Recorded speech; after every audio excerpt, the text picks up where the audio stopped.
Oh, that's Taraz Manavi. Hello, Taraz. You're muted, dear. Unmute so I can say hi. You can say hi. Say hi, and then I need to start. This is so fun. Old friends. Yes. Allahu Akbar, dear friends. God is most glorious.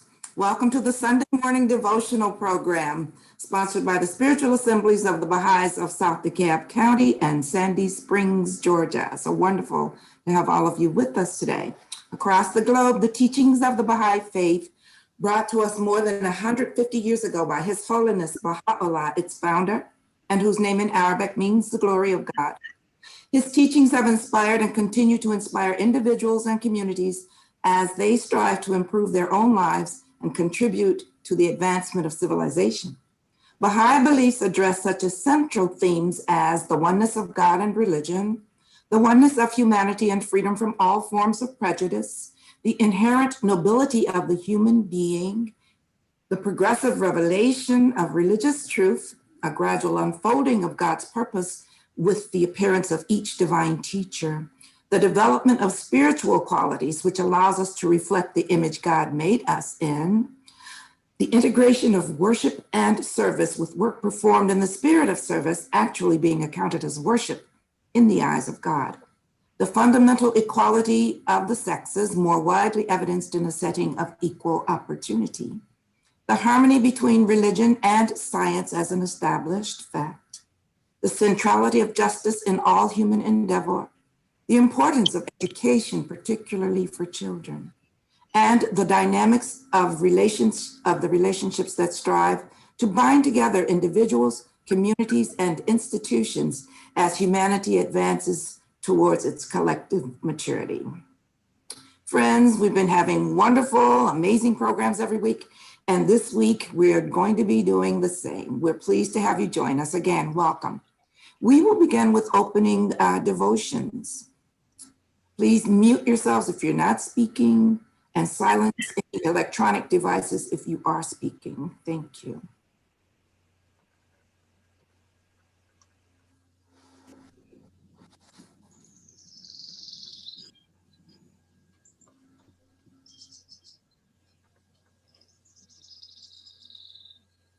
Micah.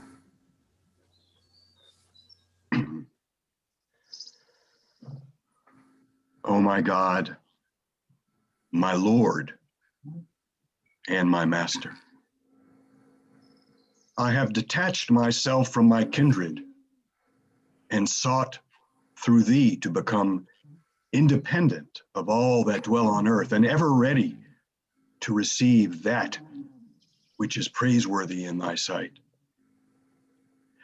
Bestow on me such good as will make me independent of aught else but thee, and grant me an ampler share of thy boundless favors. Verily, thou art the Lord of grace abounding. Thank you, Micah. Kathy Wright-Hewlett.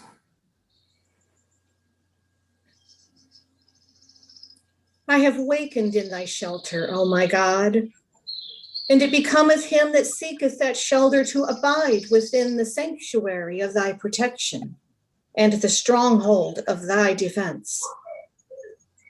Illumine my inner being, O my Lord, with the splendors of the dayspring of thy revelation, even as thou didst illumine my outer being with the morning light of thy favor. Baha'u'llah. Thank you, Cassie. Elizabeth?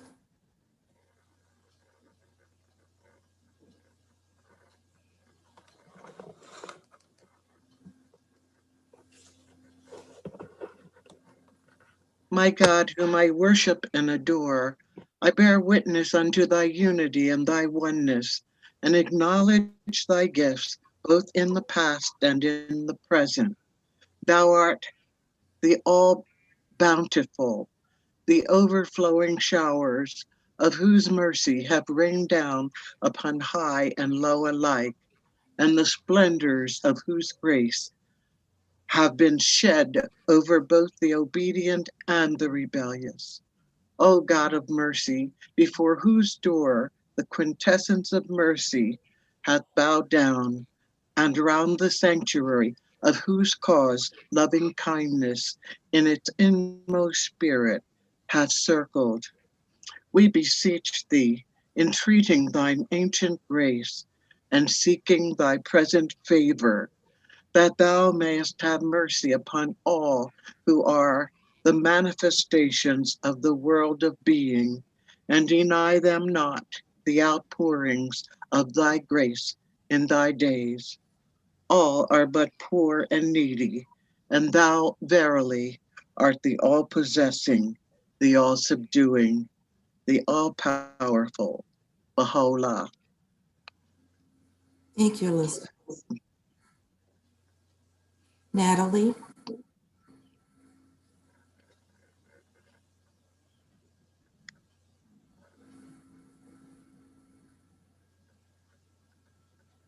In his name, the exalted, the all highest, the most sublime, glorified art thou, O Lord my God, O thou who art my God and my master, and my Lord, and my support, and my hope, and my refuge, and my light.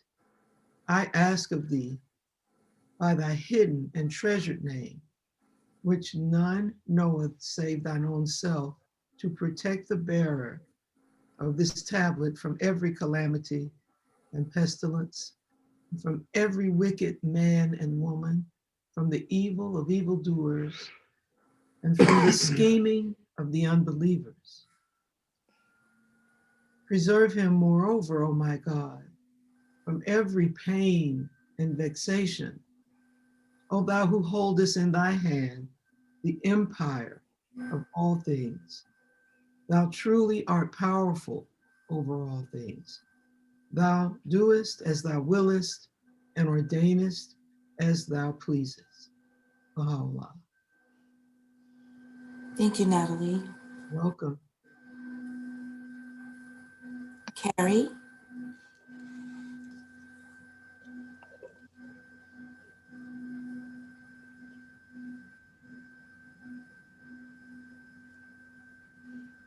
O thou kind Lord, this gathering is turning to thee. These hearts are radiant with thy love. These minds and spirits are exhilarated by the message of thy glad tidings. O God, let this American democracy become glorious in spiritual degrees, even as it has aspired to material degrees, and render this just government victorious.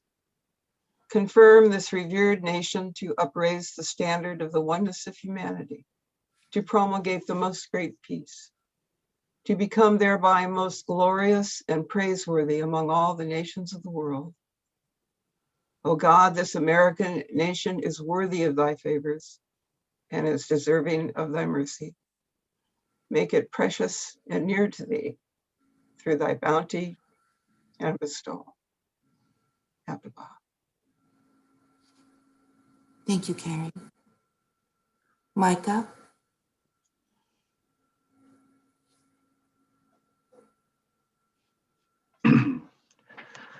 Lord, pitiful are we. Pitiful are we. Grant us thy favor. Poor, bestow upon us a share from the ocean of thy wealth. Needy, do thou satisfy us. Abased, give us thy glory.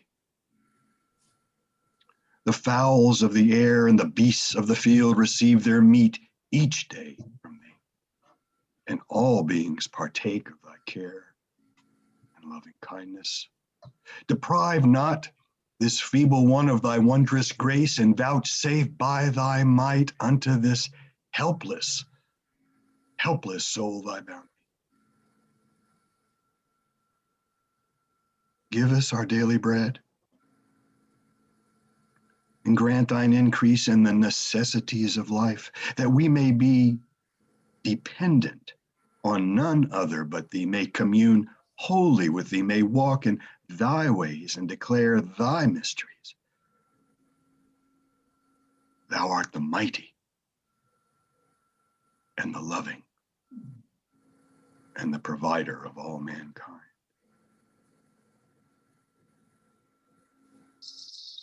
Thank you, Micah. Kathy?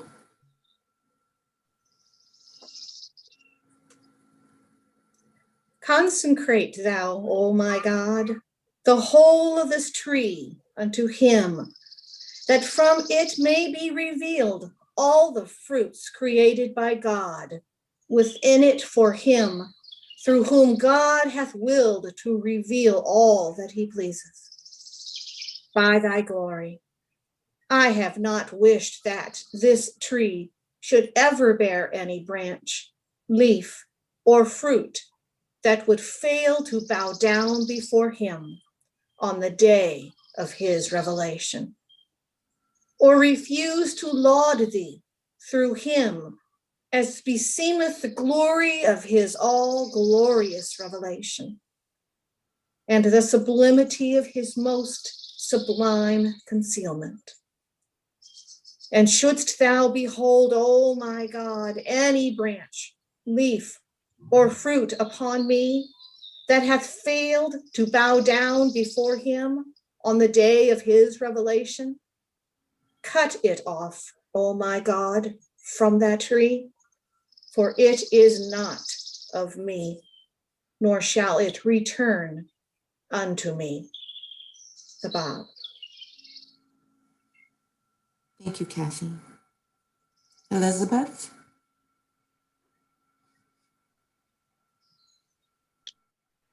My object is none other than the betterment of the world and the tranquility of its people.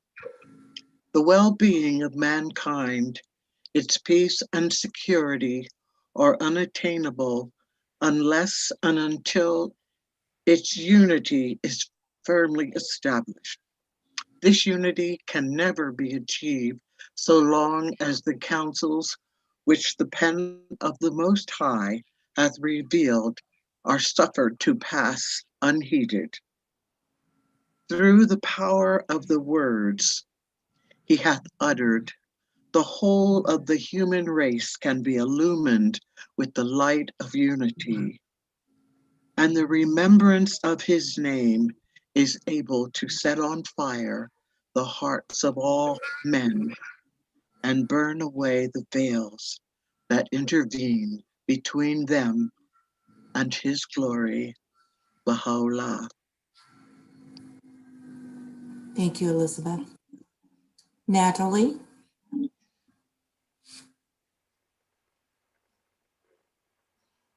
The whole human race is submerged in the sea of the mercy of the Lord. And we are all the sheep of the one divine shepherd. Whatever shortcomings exist among us must be remedied. For example, those who are ignorant must be educated so that they may become wise. The sick must be treated until they recover. Those who are immature must be trained in order to reach maturity. Those asleep must be awakened. All this must be accomplished through love and not through hatred and hostility. Abdul Baha. Thank you, Natalie. Friends, now it's time for the healing prayer. And I'm going to ask for a reader. Micah, if you wouldn't mind reciting the healing prayer. If any of you wish to remember a loved one through the prayer for healing, please feel free to call out their name at this time. Ethel Crawford, Josie Reynolds, Walter Harper, Bradley, Victor Kokoski, Gregory Kokoski, was Raymond. Jennifer Burke, Elon Bowers, Erica, Jack Gillibo, Amanda and Nan.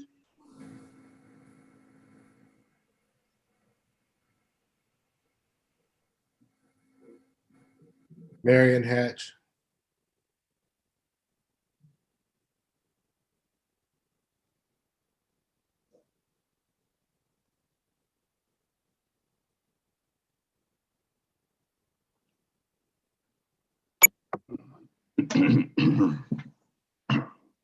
Thy name is my healing, oh my God, and remembrance of thee is my remedy. Nearness to thee is my hope, and love for thee is my companion. Thy mercy to me is my healing and my succor in both this world and the world to come. Thou verily art the all-bountiful, the all-knowing, the all-wise. Thy name is my healing, oh my God, and remembrance of thee is my remedy. Nearness to thee is my hope, and love for thee is my companion. Thy mercy to me is my healing and my succor in both this world and the world to come.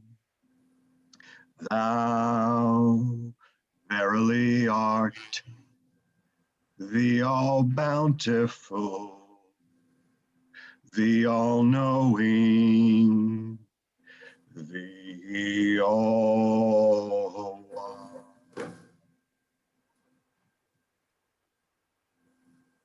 Thank you, Micah. That was beautiful. Never heard that version. Thank you. Okay, friends, now we're blessed to have a wonderful video presentation. Barbara, you ready?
I can change the world with my own two hands, make a better place with my own two hands, make a kinder place with my own two hands, with my own two hands, with my own two hands. Qu'a changé mon land avec des mains moins. Fais un monde qui pis bon avec des mains moins. Fais un monde qui pis douce avec des mains moins.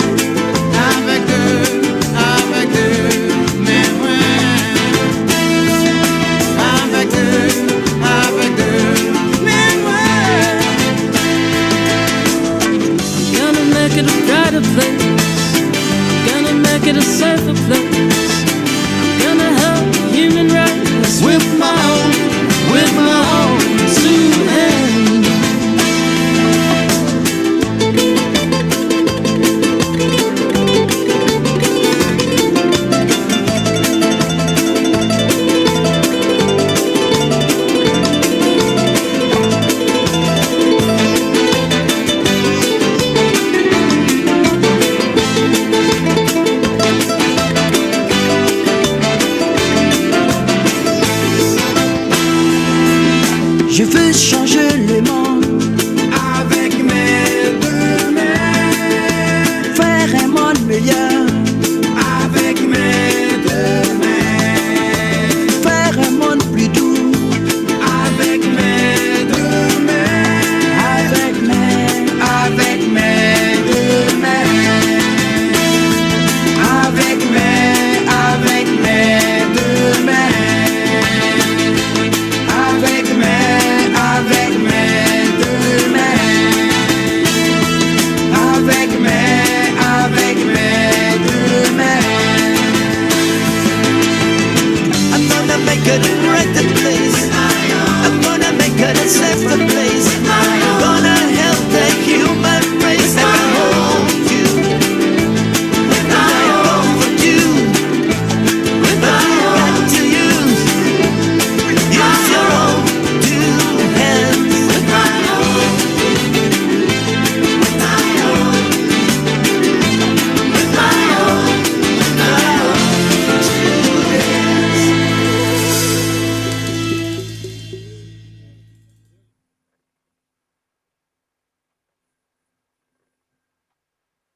That was beautiful. Thank you, Barbara, for that presentation. It was beautiful. Okay, friends, each week we are blessed to have a guest presenter to come and share with us their insights on a specific topic. And this week, we are honored to have Dr. Carrie Murphy. Dr. Murphy, hold on, I need to find this right quick. Okay, let's see here.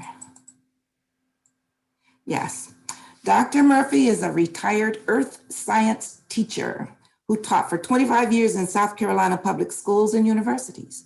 She holds a Bachelor of Science degree in middle school education from Georgia State University, a master's in education in community education, an IMA in earth science, and doctorates in education in curriculum and instruction from the University of South Carolina. A native of California, she has lived in the South for 50 years and South Carolina for 36 years. Dr. Murphy wrote the first book on the geology of South Carolina titled Carolina Rocks, The Geology of South Carolina. Published in 1995, it was adopted by the South Carolina Department of Education as a supplementary text for use in the public schools and universities. She was named the 1997 South Carolina Outstanding Earth Science Teacher of the Year by the National Association of Geoscience Teachers and the 2003 Earth Science Teacher of the Year by the Mining Association of South Carolina. She has been a Baha'i since 1970 and has traveled extensively teaching the Baha'i faith, particularly in the Caribbean, in the American South, and on the Navajo Reservation in Arizona.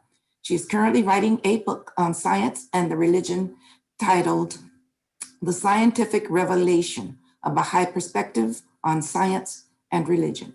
Her topic this morning is a discussion and a PowerPoint titled The Scientific Revelation, a Perspective on Science and the Baha'i Faith. Friends, please welcome Dr. Carrie Murphy. Well, thank you. Thank you. Gosh, I'm going to talk very fast because I have about 36 slides that I wanted to show you, and to have time for Q&A if we can. If we can't, we'll have to do it at some other time. You can speak until 12:15 and then the Q&A after your talk. Yeah. Now, I've been researching this topic for a long time, and I'm about halfway through my book that I do want to publish before I go on to the Abba Kingdom. And but one of the things that struck me both as a science teacher and also as a researcher was how rich the Baha'i writings are in terms of this idea of the unity of science and religion. You know, as we teach the Baha'i faith, people say, well, what is it that you believe in? And we say, well, we believe in the unity of science and religion. So as a science teacher, I thought, well, I better find out what that really means. So I've spent a long time doing that.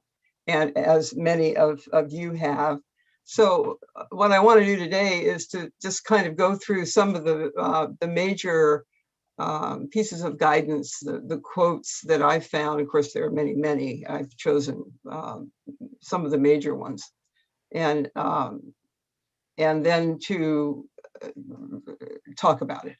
Okay, so I'm not very good at this idea of clicking buttons, but I've gotten some tutoring before, so I think I can get on to my PowerPoint, and I'll just kind of talk through you with it, and then I'll stop and we will share some feelings and ideas. Okay. Wonderful. Now I'm supposed to click share screen at the bottom. Yes. One Mhm. and two. And then I'm going to click on my PowerPoint, and I'm going to come up It here. worked. Did it work? Yes, we can see. Let's see. I meant to go. Yeah, there it is. Okay. And I wanted to start by just showing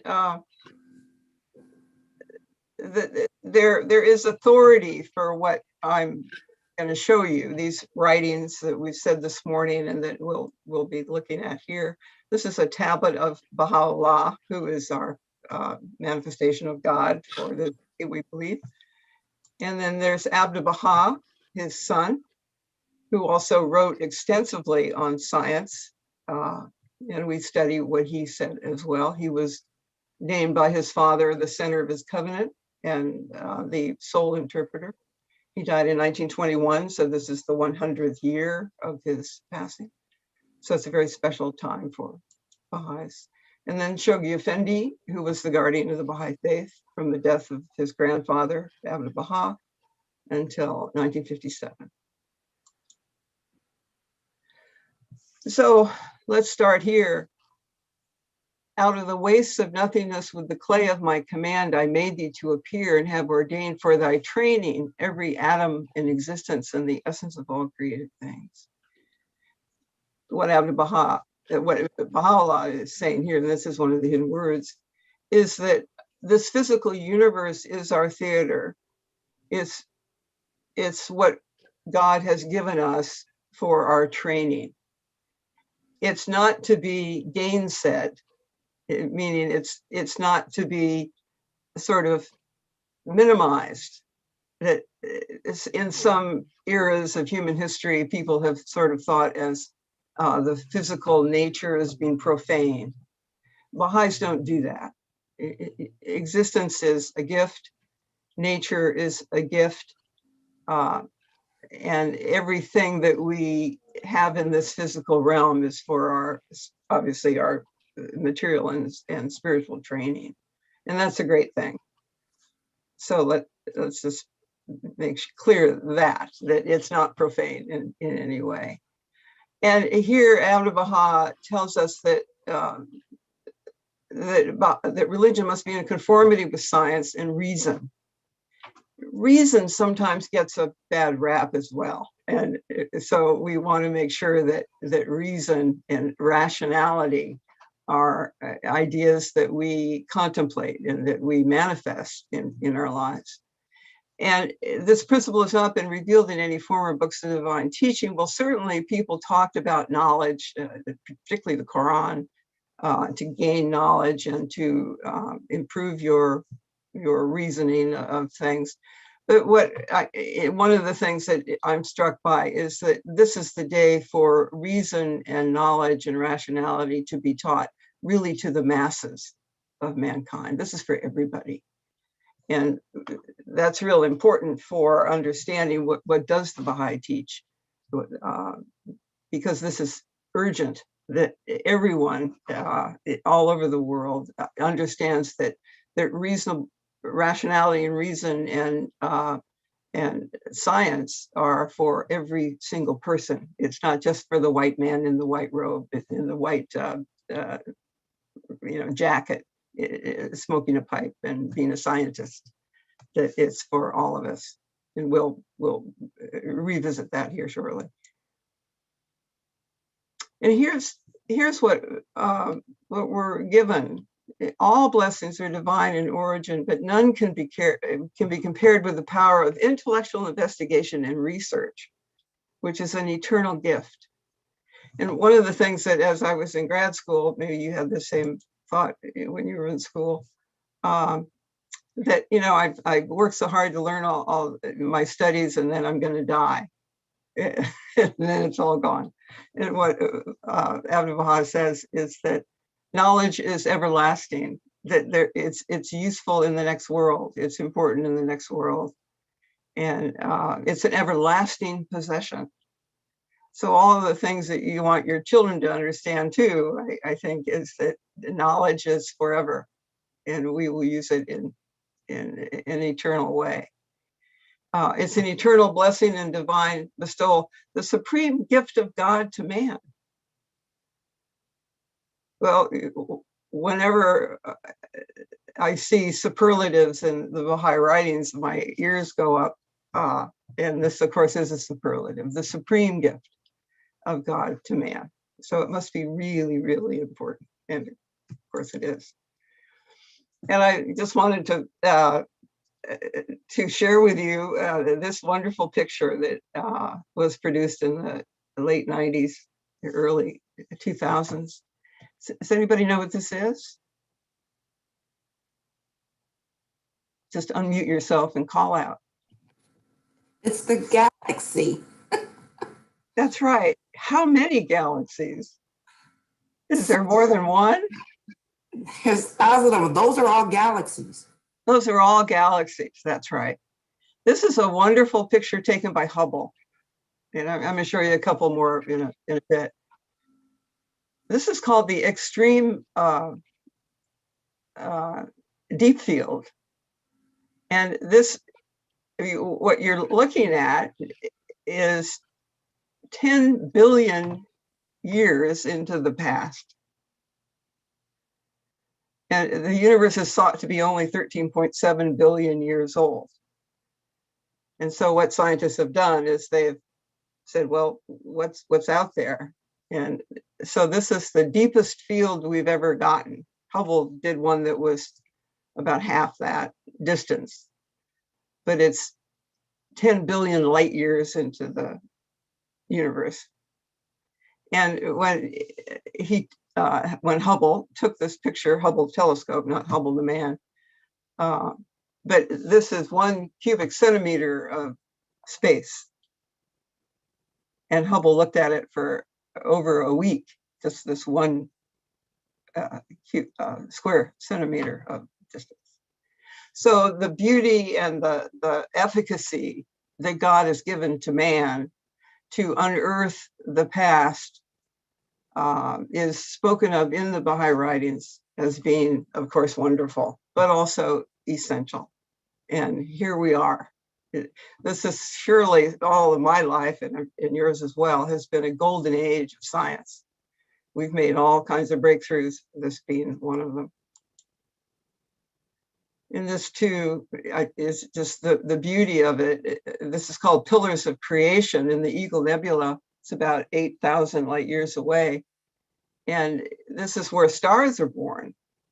They're compressed with ultraviolet light and supernovae explosions, and it compresses the gas so that it can form new stars. And on the right is also the Eagle Nebula, the same picture, except it's taken in infrared light. So the word Baha means light and glory. And it's light that we've used to understand who we are and where we are in the universe. And you can see on the right, you can see all the stars that are being born, really, that are being formed in a much clearer way than you can the picture on the left. All you have to do is change the light wave, and it opens up new visions of reality, what Abdu'l Baha calls reality. Now here's one of the key ideas, if we can start here, really, from Shoghi Effendi. He says, the revelation proclaimed by Baha'u'llah, his followers believe, is divine in origin, all-embracing in scope, broad in its outlook, scientific in its method. And when I read that, I thought, oh my goodness, I guess I better figure out what he means, because this is what he gave to the world, to the High Commission of Palestine in 1933. This was his, of course, it's fuller than this, but this particular piece was what he chose to tell to the High Commission what the Baha'i faith was and is. So scientific in its method. Now, notice he's not saying the scientific method, which of course is related to what he's saying, but he's saying the Baha'i revelation is scientific in its method. So it's urgently important that we understand that, I think. And that's why I'm writing this book, is so that we can focus on this. Because it's clear from what's going on in the world that the world needs a method that it can be rational and can help people understand things. Where is truth is a big question right now. And of course, truth is found through this method. Now, oftentimes you'll hear people speak of science and religion as if they're a dichotomy, as if, well, there's religion over here, and then there's science over here. And the Baha'i faith said, no, no, no. Let's look at that again and understand that both of them are to be treated scientifically. That is to say, rationally. That is to say, with research, with input, with thought. It says science is the discoverer of realities. And it's of two kinds, material and spiritual. But both of them are scientific. So what I'm getting at is this idea of the unity of science and religion really means that the same process, the same method is used to discover both. Abdu'l-Baha goes on to describe that material science is the investigation of natural phenomena, and divine science is the discovery and realization of spiritual verities. The world of humanity must acquire both. So as we teach our children in children's classes and in school, and all the things that we do as we take a walk in the woods with them, it's really, really important that we remember that material science and divine science are both their birthright. But it's so important that we give it to them, that we help them acquire it, so that we don't say, you have to believe religion because I say so. Now, maybe that's okay for when they're 3 and 4 and 5 and 6, but after that, we have to have helped them understand how to research that question, how to find what they ultimately will decide what is truth for them. Now, what is science, of course? And this is kind of a typical dictionary definition. The branch of knowledge or study, the body of facts, systematically arranged laws, systematic knowledge of the physical material, blah, blah, blah. We all did that in high school, right? And so, but let's take a look at what the Baha'i faith defines science as. And here's what I want you to do. Let's not do 3 minutes, let's do maybe a minute and a half. I want you to compare and contrast what you just saw there, the kind of typical secular definition of science, with what the Baha'i writings. Because what I did was I went through the Baha'i writings that I was studying, and I picked out words that were used as definitions. Okay. So take a look at these words.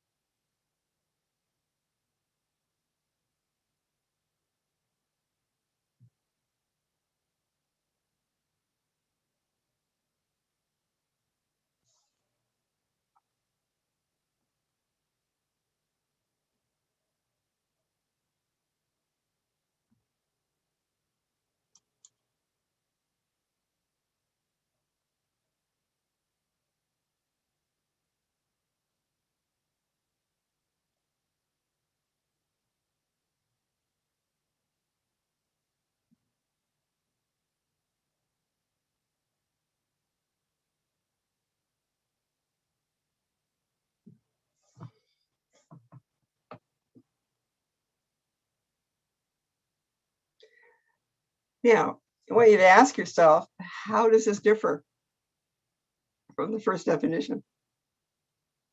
Would anybody like to share what they're feeling or thinking in looking through these definitions?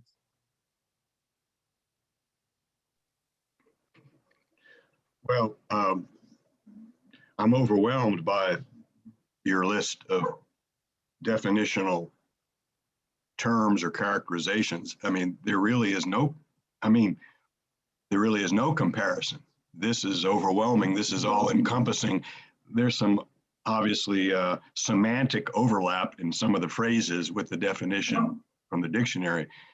But other than that, they're not even in the same space in terms of, so I don't know that I, with such a quick reading, could summarize how they differ, but simply to say that it's overwhelmingly different. It's textured, it's nuanced, it's, I guess you might say it's both touching the material and the spiritual, you know, to use the terms we've already introduced. But anyway, sorry. Great. Great, thank you. Yeah. Religion and science not only agree, but they're the same thing.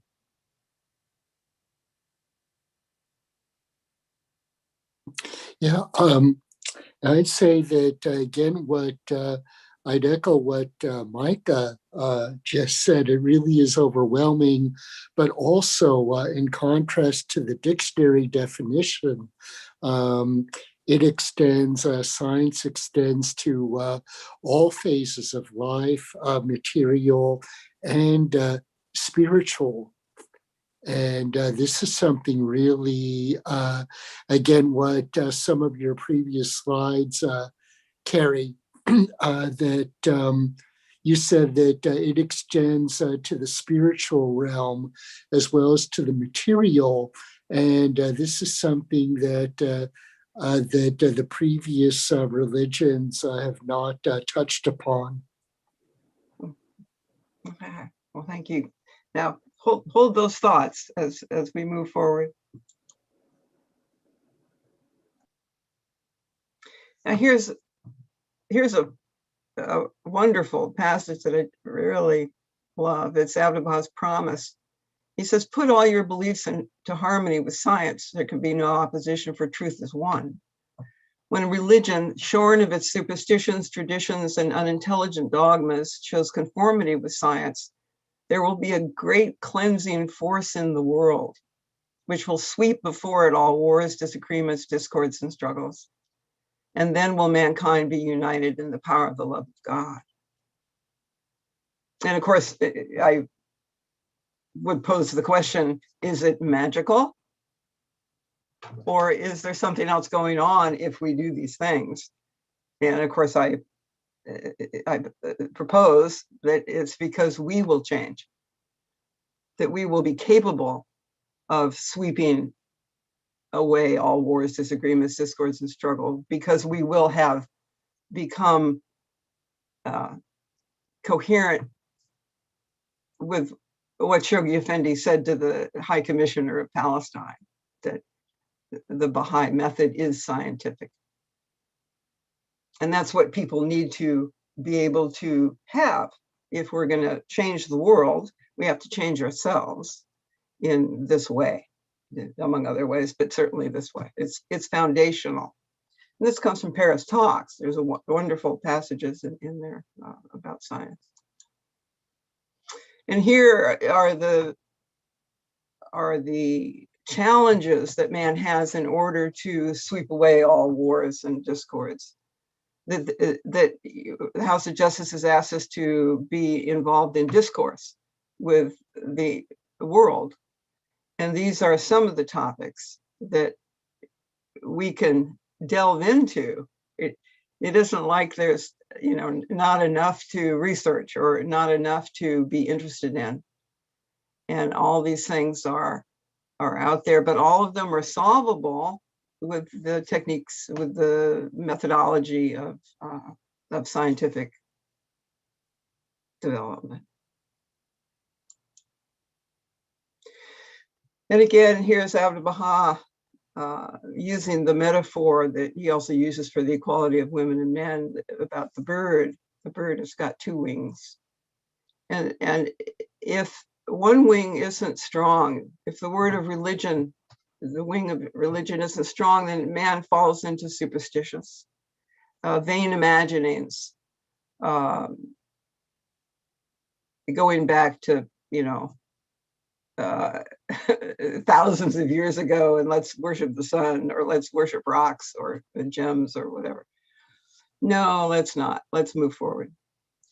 And but if you're focused on science without the spiritual, then you fall into the trap of materialism. We don't want to do that either. That there is no God. There's just atoms. That's not okay either. That's not going to help us solve the world's problems. And here, religion must stand the analysis of reason.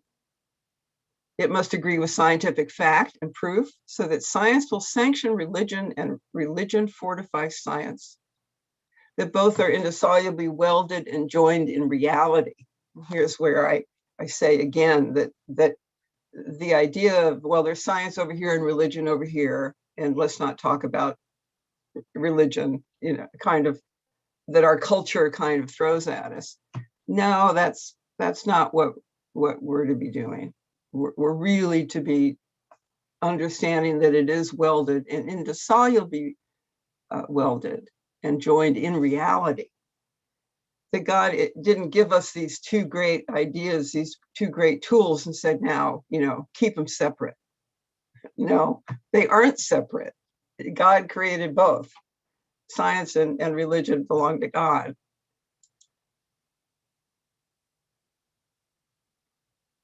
And here the House of Justice is emphasizing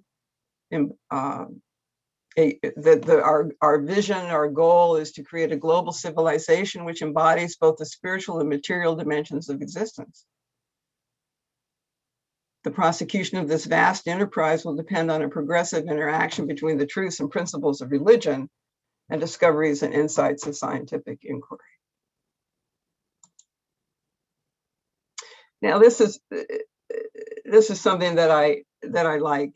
In the Kitab-i-Gan, Baha'u'llah promised us a star, and this is kind of where religion and science kind of really come together, because he's saying this. He's saying that he's talking about the visible heaven as well as the spiritual heaven.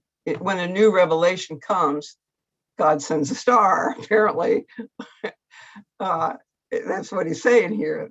It heralds the advent of that most great light.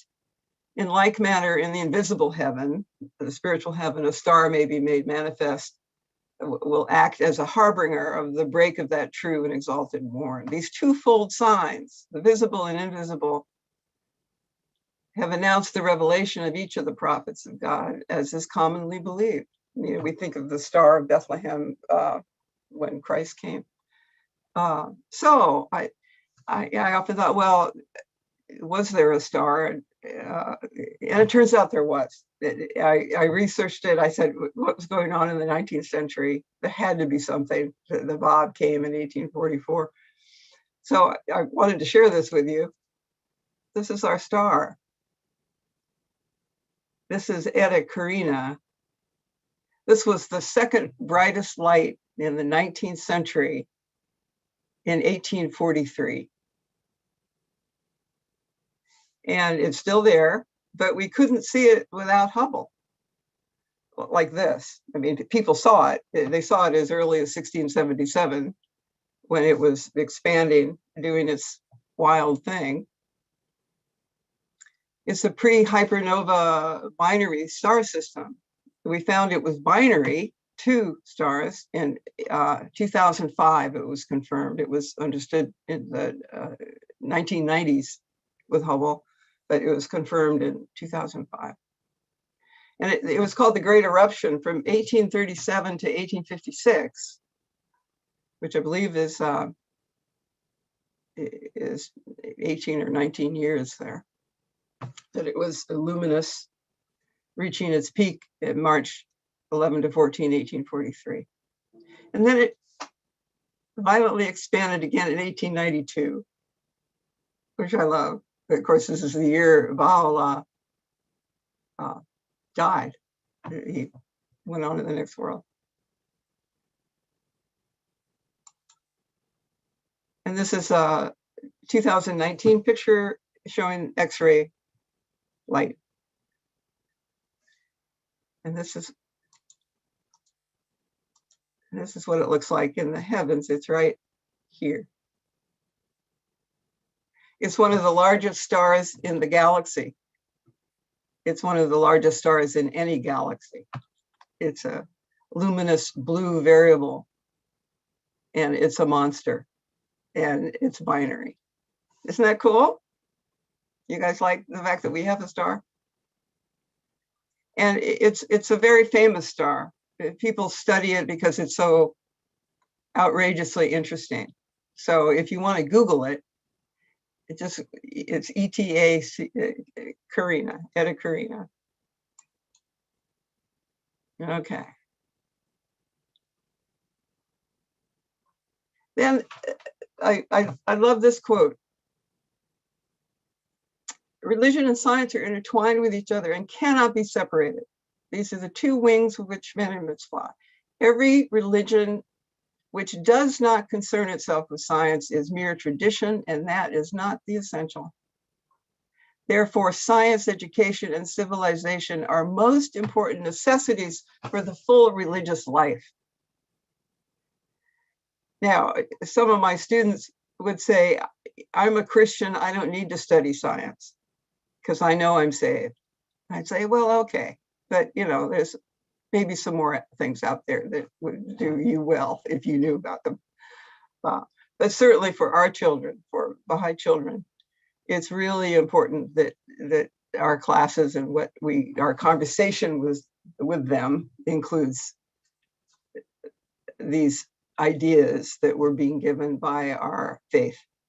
For a full religious life, science is right there.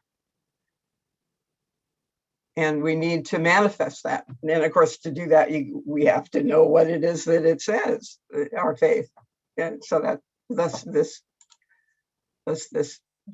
discussion. And of course, science is considered an act of worship, which I love. If a man engages with all his power in the acquisition of a science or in perfection of an art, it is as if he had been worshiping God in the churches and temples.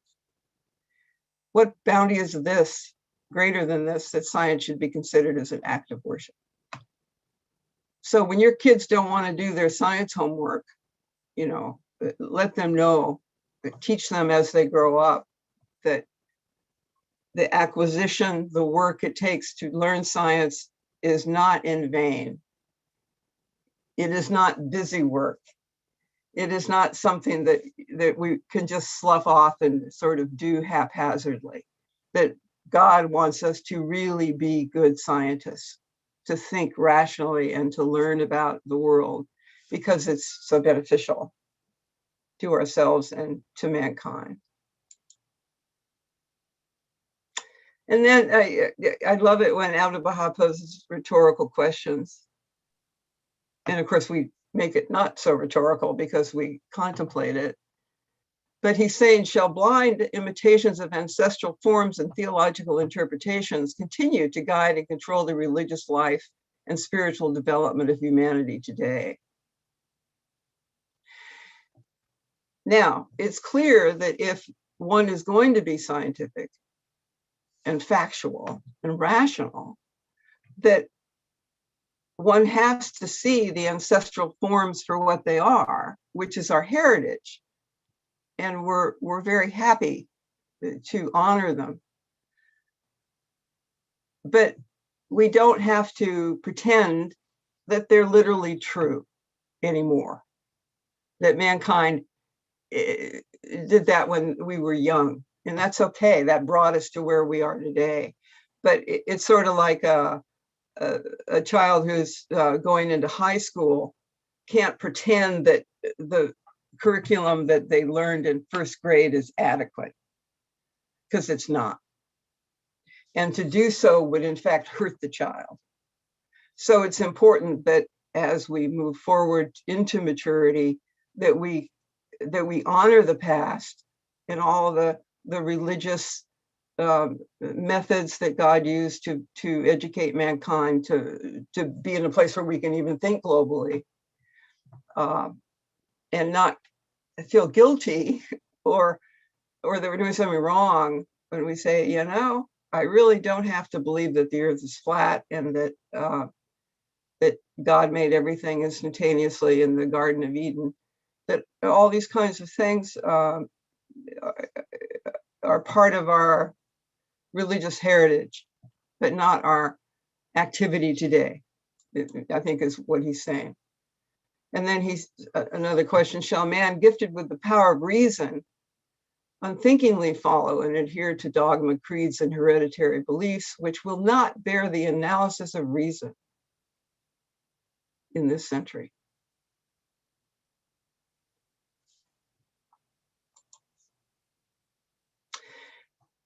Then there's another thing that goes on, and I love this passage. I found this and I'd never seen it before.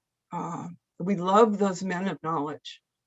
In our culture today, there's and I guess there has been for a long time, but there's kind of an anti-intellectualism that's been part of our culture since at least the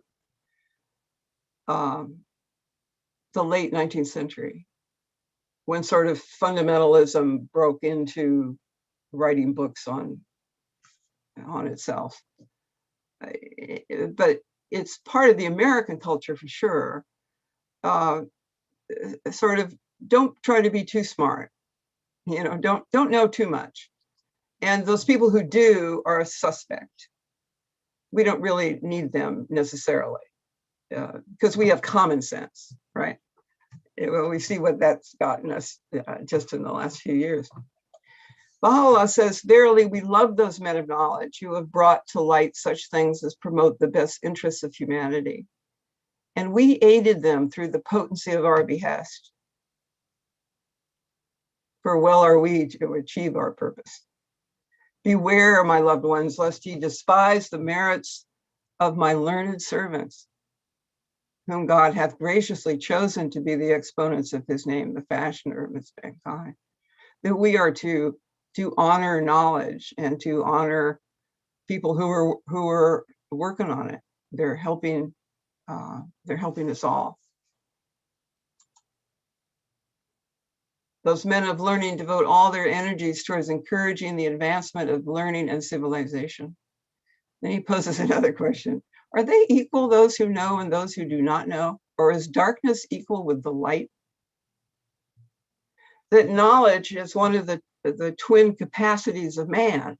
There's love and there's knowledge, and they're intertwined like science and religion.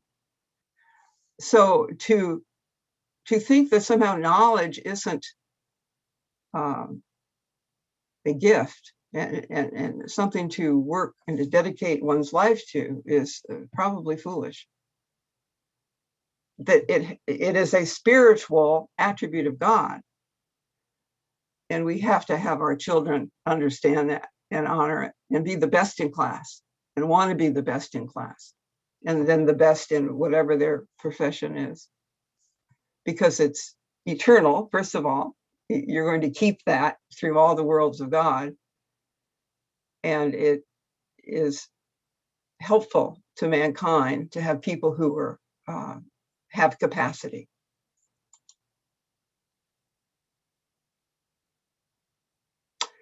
The rational soul. If you ever ask me back to do more of this, that will be my topic, because that in my book, that's chapter 2.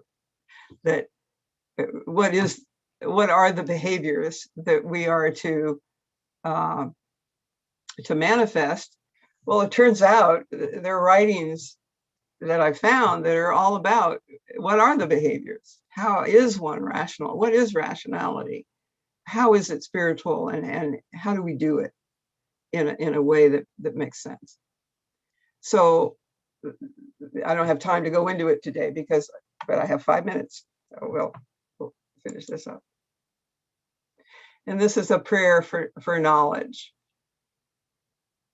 O Lord, help thou thy loved ones to acquire knowledge and the sciences and arts, and to unravel the secrets that are treasured up in the inmost reality of all created things. Make them to hear the hidden truths that are written and embedded in the heart of all that is. And when I look at those pictures of space that we looked at a minute ago, that's really the heart of all that is to me. It's these hidden truths that man did find. Well, he was supposed to find them. It's an honor.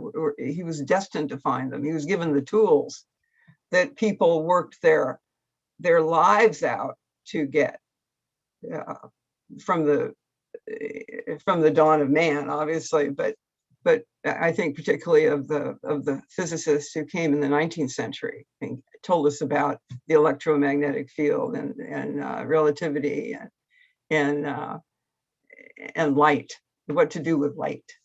And of course, that's the key for many things. Make them to be the ensigns of guidance amongst all creatures and piercing rays of the mind, shedding forth their light in the first life.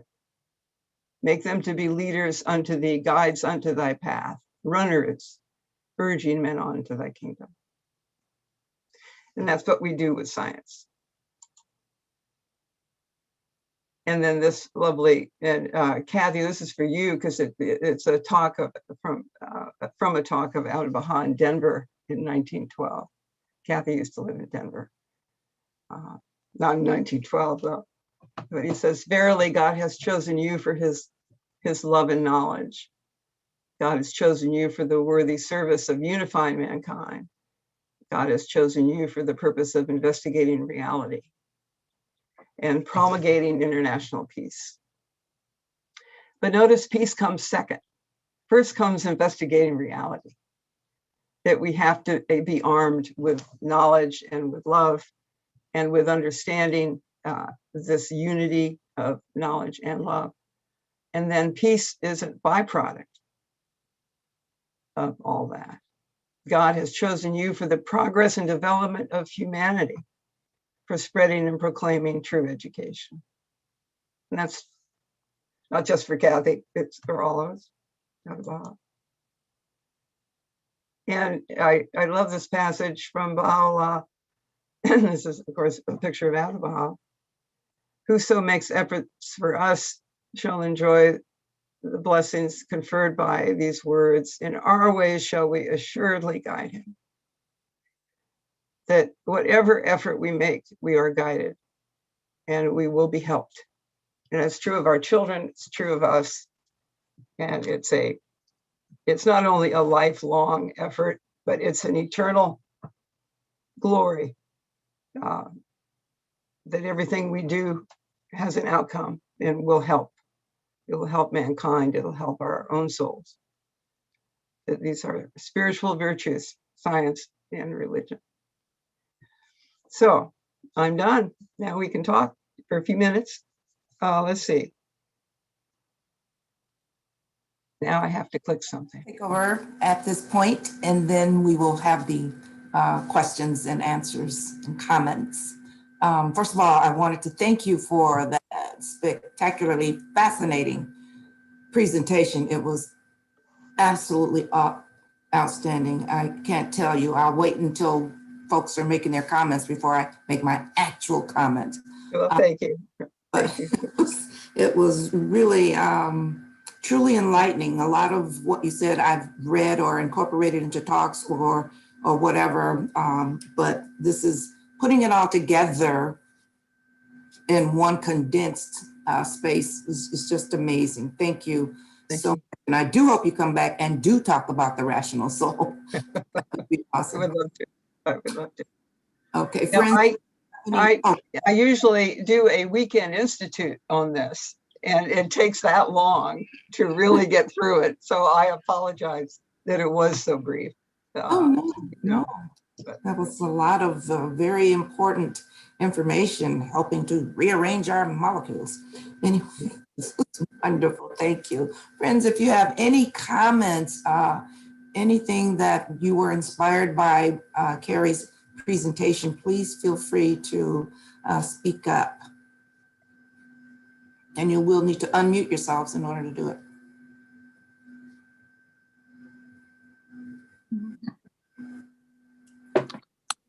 The thing that really jumps out at me from this presentation is that we see the opposite of what you're talking about in our society right now.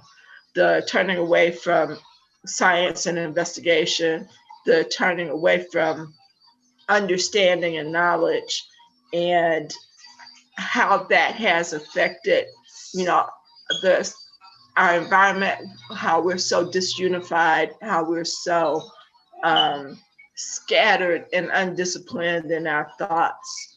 And it's been a very disheartening time to live through. And I'm going to be very interested to see how this can turn around and to bring us back into, you know, more unity, more reasoning and thought, and bring people together.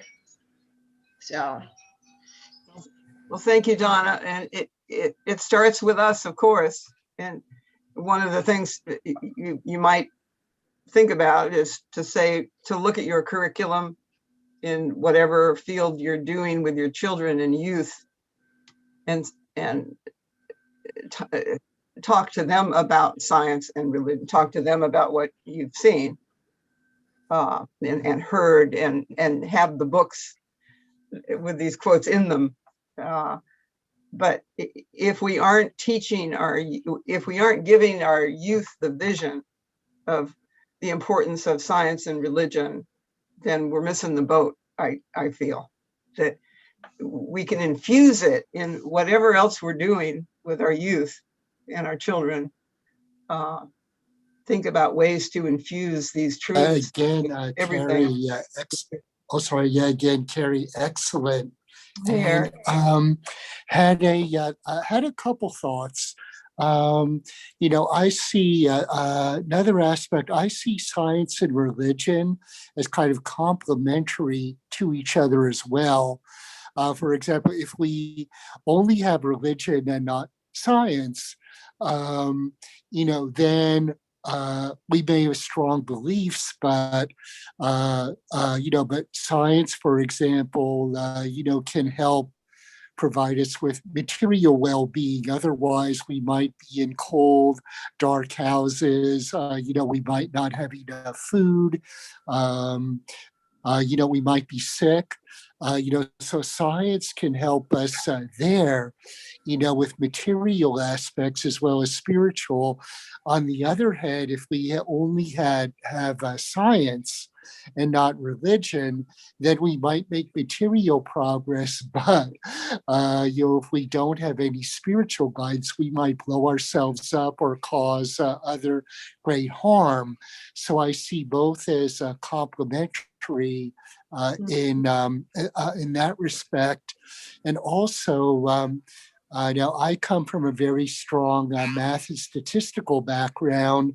And for example, when I look at math and how logically it is developed from a relatively few basic principles, I'm kind of awestruck by how beautiful and logical it is. And that causes me to wonder, you know, and be in awe and kind of be spiritually awakened in that respect as well. Mm-hmm. Thank you, Eric. Yeah, and that list of the definitions, of the Baha'i definitions of science, certainly brings awe and love to the heart. And in thinking about science, it's a new day. Carrie, coming from, I mean, right now I'm a Methodist. I was agnostic till I was 60, 5.5, and I'm 67 now. One of the things I love, and I think I talked to you about this before, is Isaac Asimov's Guide to the Bible, Old and New Testament. Because what sold me on those books was he discussed as a scientist the parting of the Red Sea. And he did what you would do. He went back and researched that time and that place. And he said that time was marsh. And so when the Israelites crossed over, they weren't all the heavy luggage that the Romans were. I can't remember.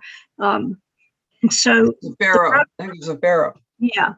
And so they walked across the water easily because it was just marsh, but all the wagons and heavy stuff sank in the marshland. But I find that science, the reality of that doesn't make the myth of it any less beautiful. It's just beautiful. I like the way you talk so much about combining the two. You can't be separate. I think that's just one example of one of those many things we can teach people. Absolutely.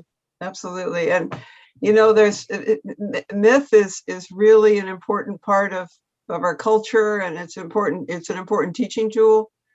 The children can, not just children, but adults. I mean, children learn metaphor. Kids love metaphor, and then they can understand it if you help them with it very young. Okay, I remember my own grandchildren.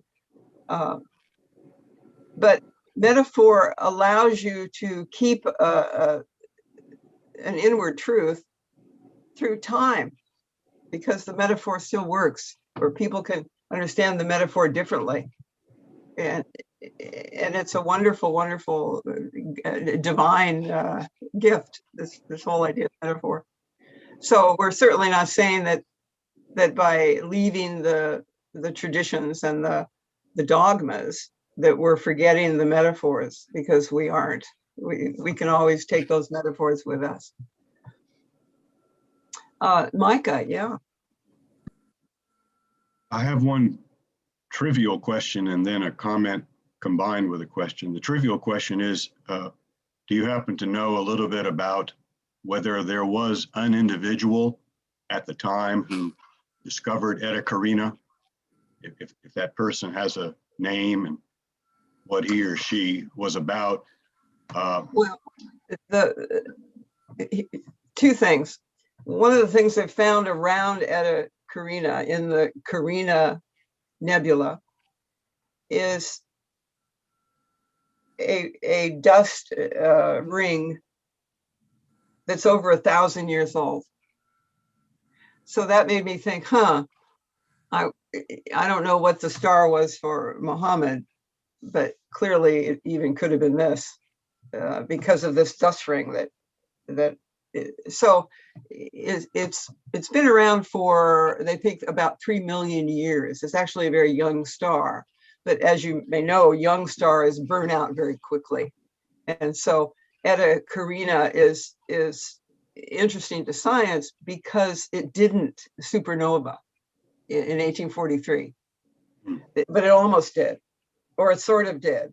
It's called a failed nova, a failed supernova, but that's cool.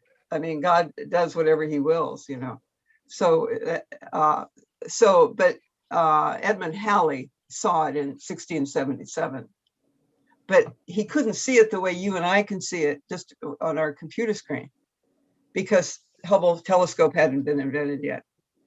It really took the Hubble telescope for people to go, holy sheep dip, this is really interesting.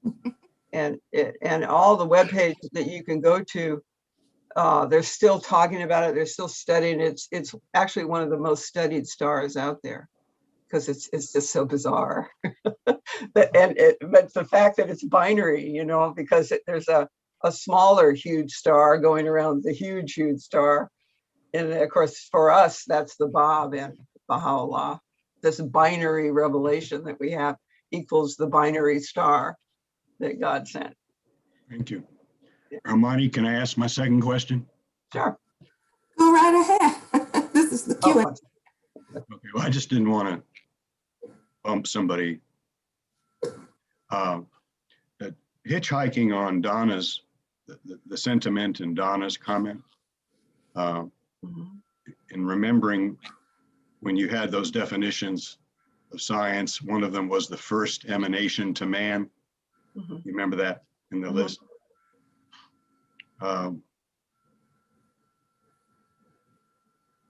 One of the things that's perplexing me is social science or behavioral science has demonstrated that the more real facts you present to people who've already suffered distorted thinking, the more firmly they hold to their distorted thinking.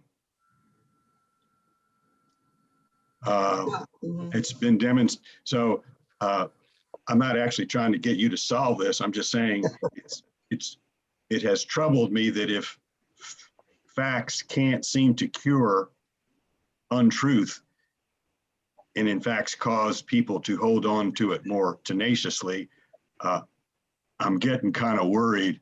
Although in my whole life, I'm running out of time anyway, so I probably won't have to deal with it. But that's meant to be humorous, but you know what I'm saying. Yeah, I'm laughing. Well, this is why I'm focusing on youth and children. That as Baha'is, we can have all kinds of discussions with people, but our children are ours, and our duty and our responsibility to strengthen them, to make sure they've got the tools. And so every community needs to be thinking about all the children and the youth, so that won't happen, so that they won't have they won't take a sharp left or a sharp right down a well. And because, but I also don't believe that people are stuck completely. That, again, God does what he wills. And it's up to us, as Abdu'l-Baha talks about, to speak to people lovingly. They don't try to hit them over the head with a hammer just because they're, on the wrong path in our view, but to use all the wisdom and all the love and knowledge that we have, and just know that we're doing our best. But it also says that suffering causes people to change their minds. And there's that too, but we don't want to be the cause of their suffering. We want to be the cause of their enlightenment, if they're at all. But we're also told that we're to teach for the sake of God only. That when we teach people and we try to help people learn whatever it is we're teaching them, we do it for the sake of God only, so that we aren't waiting for a response from them that says, "Oh, thank you so much for enlightening me," so that anything we give to people, it's out there, and we know we've done our best, and just keep loving and making sure we're manifesting these great teachings that we've talked about. But one of the things I also found in teaching science is that I use these spiritual principles in my classroom. Of course, I didn't, give the authorship of them. But I found that middle schoolers, and I believe even younger, children can be taught to be rational. It's learnable. And there are steps to it. And that's what my second PowerPoint would be on. How do you behave such that you are doing what Baha'u'llah wants you to do? And my kids did it. My non-Baha'i kids in my classroom. They say, "Oh, wait a minute. I haven't gotten peer review yet." Well, peer review, it turns out, is one of the steps of rational thinking. But they corrected themselves after we studied it and we learned it consciously. It's conscious knowledge that these kids have. I would love to see all the Baha'i kids, go through that. How are you rational? Because then they can correct themselves through life, as we all do. Well, I'm being pretty irrational here. What do I have to do? I have to step back and I have to think again of what I'm supposed to be doing. But if you don't know it, and that's what's wrong with our educational system right now, is that kids don't know it because and then adults don't know it. and then other things creep in and really goofs it all up. But it's all in the writings. What I did is I found the secular steps of rationality, and then I found the writings that matched them. So it turns out that rationality is a spiritual virtue. Carrie, Reggie one or of the things, Natalie? go ahead. I'm sorry, Reggie or Natalie, they've had their hand up for quite a while. Okay, I can't see Reggie. I can. Hey, Reggie. Hi, Carrie. Thank you so much. And I'm gonna steal Hermione's little joke at the end of your speech about rearranging my molecules. Thank you so much. I love the parallel of the love and knowledge and science and religion. I love the vision of the visual of taking a walk in the woods. I'm going to walk away from this presentation with a walk in the woods of life. You know, as we learn more and be able to parallel love and knowledge and science and religion. You've given us all a lot of ammunition and a lot of weaponry for explaining that whole idea of science and religion agreeing. So I just wanted to say thank you, and I can't wait to research more about this star. Very fascinating. Oh, great. Never knew about it. So thank you. Yes, indeed. My pleasure. You know, Bill Sears talked about comets when in Thief in the Night, you know, his famous book of prophecies fulfilled and all that, and the Baha'i faith.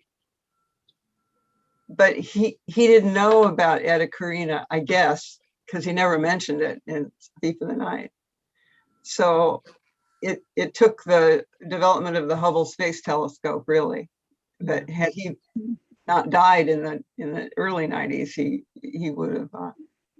What was it? The early 90s when he died. About that time, he couldn't put it in Thief in the Night. But it's important that Baha'is know that Baha'u'llah was not mistaken in the Kitab-i-Gan when he said there would be a star. Go ahead, Kathy. This Kathy? Yes, Kathy. Sorry. Carrie, you always make me think. And one of the articles I read recently in a psychology journal was, why do people not change their thinking when they get information? And what they talked about was the fact that, I don't know how they've researched this, but once a child's mind adopts certain beliefs and it gets reinforced over time, the brain takes so much energy apparently to change. So that's why it's hard to change your mind to something new, which to me just makes exactly what you're talking about so important. That is to give them this understanding when they're young. Yeah. You know, there's about 9 or 10 steps. Now, there may be more than that, but I focus on the 9 or 10 steps of rational thinking that are eminently learnable. So there we are. But it's urgent. There can't be this sort of disavowal of truth in our society and in our culture. We can't be loving error, loving lies. You know, Baha'u'llah says truthfulness is the foundation of all the virtues of God. Without truthfulness, none of the other virtues can even be attained. So truthfulness, and Zoroaster said the same thing. And truthfulness is just hugely, hugely important. And of course, that's the first step in rationality, is truthfulness. So we've had a whole sort of immersion in untruth, as have our children. And so it's just really important that we talk about that. Friends, we have maybe one more minute or so for comments. If anybody else has something that they would like to share or have Carrie address. If not, I will say, Dr. Carol and Carrie Murphy, your presentation was so uplifting and empowering, actually. Like Reggie, I'm going to be researching this particular star because I write all about that in a book that I'm writing about the heavenly and the physical star. Oh, great. Oh, great. Good. No knowledge whatsoever of this star. And you just shed all kinds of starlight over that whole issue, the whole thing. So I'm definitely going to research that star. Well, please keep in touch with me on it. It goes, anybody else wants to talk about science and religion, you've got my email and my phone number. So just, yes, we will keep in touch. Definitely. I love you guys a lot, and I'm so honored to be here with you. Well, we it's were like honored. being home. It's like being home in Atlanta. Thank you so much. We really appreciate it. Just a couple very quick announcements before we close. Our next speaker is going to be Dr. Irash Kodadust, and the week after that, Gary Solsky is going to be speaking. And then the week after that, the Area Teaching Committee, Metro Atlanta, is going to do a presentation. So be sure to stop in for those presentations, and you can watch for details about them soon. Please remember that the food distribution program, which is usually every Thursday from 10 a.m. to 1 p.m. at the Baha'i Unity Center in the parking lot, it's been put on hold temporarily until the first Thursday of March. So make sure that the people that you may have coming to the center know about that change temporarily. And for members of the Baha'i faith and you are warmly encouraged to make a financial contribution to the South DeKalb Baha'i Fund and or the National Baha'i Fund through the online contribution system, or you can mail a check to the Baha'i Unity Center at 2370 Wesley Chapel Road, Decatur, Georgia, 335. At this time, we'd like to offer many thanks to all who worked together to make today's program possible. Our speaker, our volunteer readers, Barbara Hennix, who kept our program going and moving forward, the spiritual assemblies of South DeKalb County and Sandy Springs, Georgia. Thanks to all of you for sharing your day with us as well.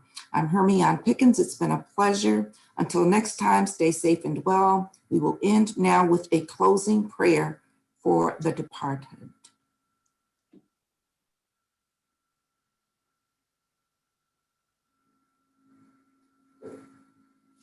Barbara, do you have the prayer or? You can say it. Oh, I'm gonna look one up real quick.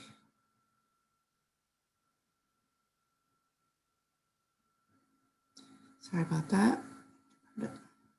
I'll say the short one. Oh my God, O thou forgiver of sins, bestower of gifts, dispeller of afflictions. Verily, I beseech thee to forgive the sins of such as have abandoned the physical garment and have ascended to the spiritual world. O my Lord, purify them from trespasses, dispel their sorrows, and change their darkness into light. Cause them to enter the garden of happiness. Cleanse them with the most pure water, and grant them to behold thy splendors on the loftiest mount. Abdul Baha. Friends, thank you so much for joining us this week, and hopefully you can come back next week. That will end our program for today. Thank you. Allahu Akbar. I do have to.